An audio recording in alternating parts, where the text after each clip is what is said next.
To create a new budget, navigate to the Budgets page. Click on the yellow Add Budget button on the top right of the screen. In the sidebar that opens, fill out the required and optional fields. Pick a descriptive name for your budget.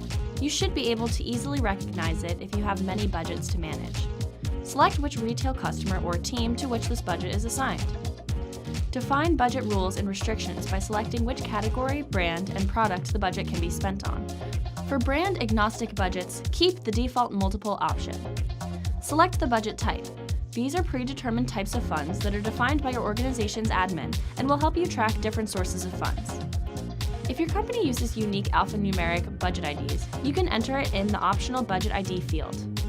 In the Designation field, you can specify if the budget is explicitly given to be spent on media or insertion fees, or coupon redemption. If you leave the default value as any, the budget will be available to fund either type of spend. The person who creates a budget will be its owner by default, but you can assign budget ownership to another team member who has budget owner level permissions. Finally, enter the budget dispersed amount to communicate to the team how much spend they plan.